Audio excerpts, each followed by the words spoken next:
Today we're here to install the Illuma LED tape lighting kit with wireless dimmer, so let's get right into it. Once you've unboxed all the components in your kit, here's what you should have. We've included this handy diagram in your instructions. Here's how all the components fit into that diagram.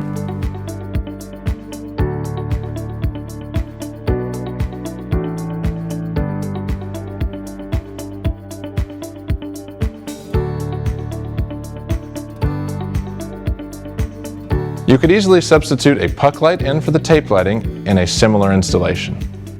Installation of this kit is very simple, so let's get right into it. The first thing you'll want to do is cut the barrel connector off of the end of your roll of tape. Next, you'll want to cut the tape to length. Begin step 2 by peeling about 1/4 of an inch of the adhesive back from the end of the tape.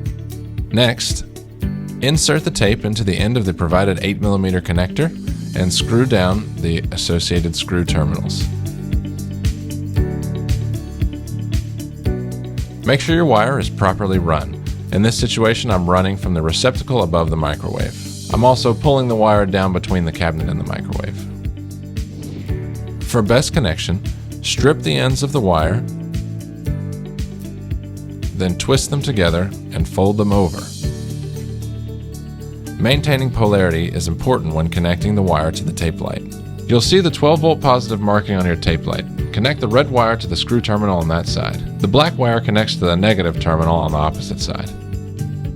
Once the wires have been inserted into their proper terminals, use the included screwdriver to tighten the screws. For step 3, you'll first add the included adhesion pads to the back of the connector. Once attached, remove the paper cover from the back of the adhesion pad. Then peel the paper covering from the back of the tape light. In this installation, we're attaching the tape light to the back of the face frame for continuous light. Pull the tape light tight, then slide your fingers across the tape for firm adhesion to the surface. In step 4, we'll get our receiver connected. First, remove the cap from the back of the receiver. Next, attach the included female barrel connector into the DC input side.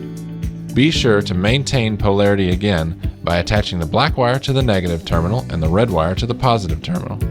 Once you have the wires properly inserted, tighten with the flathead bit of your screwdriver. If you don't see the flathead bit on your screwdriver, remove the bit from the plastic casing and flip it to the other side. Next, you'll connect your wiring to the receiver, being sure to maintain polarity again. In step 5, we'll install and connect our power supply. You'll see here that the microwave is already plugged into this receptacle. The 60-watt power supply included with this kit has a male barrel connector. Connect that to the female barrel connector we already installed on the receiver. Once connected, replace the cap on your receiver and then plug the power supply in. Lastly, we'll want to get the controller paired to the receiver. First, let's open the battery compartment on the back of the controller, remove the battery and the plastic tab included with the product. Then, replace the battery and the plastic cap. To connect the controller to the receiver, simply press the learning button on the receiver one time, and then press the on button on the remote one time. The light should blink.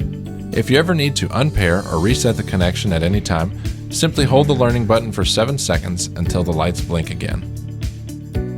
Now your kit has been successfully installed. Here's an example of what your kitchen could look like. Different Kelvin temperatures affect the surfaces of your kitchen in varying ways, so be sure to choose the Kelvin temperature that's right for you.